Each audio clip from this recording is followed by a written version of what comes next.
పోలీసులు ఎదుట విచారణకు హాజరైన ఎడిటర్ పాత్రికేయ ప్రమాణాలకు విరుద్ధంగా పోలీసులు ప్రశ్నావళి బాధితుల వివరాలు వెల్లడించాలని పట్టుబట్టిన పోలీసులు సంస్థ అంతర్గత వ్యవహారాలు వెల్లడించాలని వైను 35 ప్రశ్నలకు లిఖితపూర్వకంగా మౌఖికంగా సమాధానం రాజ్యాంగ నిబంధనలు పాత్రికేయ ప్రమాణాలు ఖచ్చితంగా పాటిస్తున్నామని స్పష్టం చేసిన సాక్షి ప్రతినిధులు అన్నటువంటి వార్తని హైలైట్ చేశారు. లేకపోతే మోకాళ్లపై కూర్చోబెట్టి దండన, వైఎస్ఆర్సీపీ కార్యకర్తపై జనసేన శ్రేణులు దాడి, పవన్ కళ్యాణ్ విమర్శిస్తావంటూ ఇంట్లో బీభత్సం 50 మందికి పైగా దాడి చేసి ఇల్లు ధ్వంసం, తిరిగి బాధితుడిపైన ఫిర్యాదు, పోలీసుల సమక్షంలో బలవంతంగా క్షమాపణలు చెప్పించిన వైను దాడికి పాల్పడ్డ వాళ్ళకి కొమ్ము కాస్తే పరిణామాలు తీవ్రం, డీఎస్పీకి వైఎస్ఆర్సీపీ కృష్ణా జిల్లా అధ్యక్షుడు పేర్ని నాని హెచ్చరిక, కృష్ణా జిల్లా మంగినపూడి పోలీసు సమక్షంలో వైఎస్ఆర్సీపీ కార్యకర్త గిరిని మోకాళ్ళ మీద కూర్చోబెట్టినటువంటి అంశం అన్నటువంటి వార్తని ఇక్కడ హైలైట్ చేశారు. సుగాలి ప్రీతి ఉదంతం 33,000 మందికి పైగా మహిళల అదృశ్యం తదితర అంశాలపై గతంలో జనసేన అధినేత పవన్ కళ్యాణ్ చేసిన వ్యాఖ్యలు వైఎస్ఆర్సీపీ కార్యకర్త ఒకరు మీడియా ఛానల్లో విమర్శించినందుకు జనసేన ముఖులు అతనిపై దాడి చేయడమే కాక అతను దుకాణాన్ని ధ్వంసం చేసిన ఘటన కృష్ణా జిల్లాలో జరిగింది. పైగా అతన్ని మోకాళ్ళపై కూర్చోబెట్టి బలవంతంగా క్షమాపణలు చెప్పించి అతనిపైన ఫిర్యాదు చేశారు. ఈ దుర్మార్గానికి సంబంధించిన వివరాలు బందర్ మండలం మంగినపూడి గ్రామానికి చెందిన గిరి వైఎస్ఆర్సీపీలో క్రియాశీల కార్యకర్త. ఇటీవల ఆయన ఓ మీడియా ఛానల్లో మాట్లాడుతూ సుగాలి ప్రీతి ఘటన జరిగింది ఎప్పుడు, ఆ కుటుంబానికి న్యాయం చేసింది ఎవరో పవన్ కళ్యాణ్ తెలుసుకోవాలంటే విమర్శలు చేశారు. నిజానికి అది టీడీపీ ప్రభుత్వంలో జరిగిందని, కానీ బాధిత కుటుంబానికి న్యాయం చేస్తే వైఎస్ జగన్మోహన్ రెడ్డి ప్రభుత్వంలోనే ఆయన వ్యాఖ్యానించారు.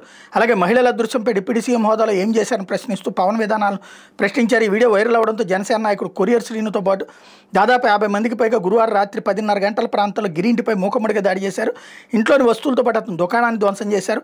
అతనిపైన విచక్షణారహితంగా దాడి చేసి గాయపరిచారు. అంతేగాక గిరిని మోకాలపై కూర్చోబెట్టి జనసేన నాయకులకు బలవంతంగా క్షమాపణలు చెప్పించారు. అట్లాగే దెబ్బలు తిన్న గిరిపైనే బందర్ రూరల్ పోలీస్ స్టేషన్లో ఫిర్యాదు చేసి కేసు పెట్టించేందుకు బరితెగించారు. విషయం తెలుసుకున్న వైఎస్ఆర్సీపీ కృష్ణా జిల్లా అధ్యక్షుడు మాజీ మంత్రి పేర్ని నాని జనసేన నాయకులపై మండిపడ్డారు.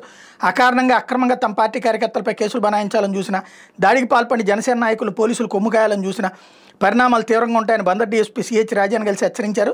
తమ పార్టీ కార్యకర్తకు న్యాయం జరగకుంటే ఎంత దూరమైనా వెళ్తానన్నారు.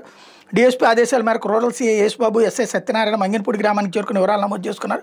మరోపు డీఎస్పీ కార్యాలయానికి పేరు నాని వచ్చారని తెలుసుకున్న వైఎస్ఆర్సీపీ శ్రేణులు పెద్ద ఎత్తున అక్కడికి చేరుకున్నారన్నటువంటి వార్తని హైలైట్ చేశారు.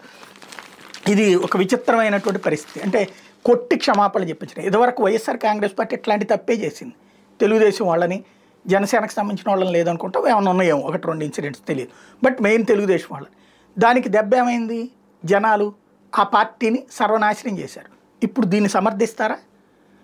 విమర్శ, బూతులు తిడితే ఖచ్చితంగా చట్టపరంగా శిక్షించండి, కానీ కొడతాం, దాడి చేస్తాం అంటే ఇప్పుడు ఆ లెక్కనైతే జగన్ని సైకో అని, లేకపోతే వైఎస్ఆర్ కాంగ్రెస్ పార్టీ నా కొడకల్లారా రండి చెప్పు తీసుకు కొడతానని చెప్పినటువంటి ఇవన్నిటిలో ఎలాంటి ఇష్యూస్ అవుతాయి?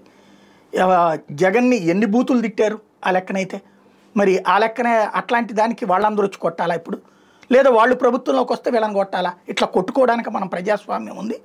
అతను ఏదన్నా బూతులు మాట్లాడా చట్టపరంగా శిక్షించండి, ఖచ్చితంగా శిక్షించాలి. బూతులు మాట్లాడు తప్పే లేదు అందులో. అదే సందర్భంలో విధానపరమైన అంశాలు మాట్లాడితే ఖచ్చితంగా దానికి వివరణలు ఇచ్చుకోవాలి, లేకపోతే దానికి మన వెర్షన్ ఇవ్వాలి. అంతేగాని దాడులు చేయడం, ఇట్లా మోకాళ్ళ మీద కూర్చోబెట్టడం కరెక్ట్ అయితే కనుక గతంలో వైసీపీ చేసింది కరెక్ట్ అవుతుంది. తప్పు అయితే పార్టీ చర్య తీసుకోవాల్సి ఉంది, అలాగే పోలీసులు చర్య తీసుకోవాల్సి ఉంది. లేకపోతే ఎరువులు లేవు,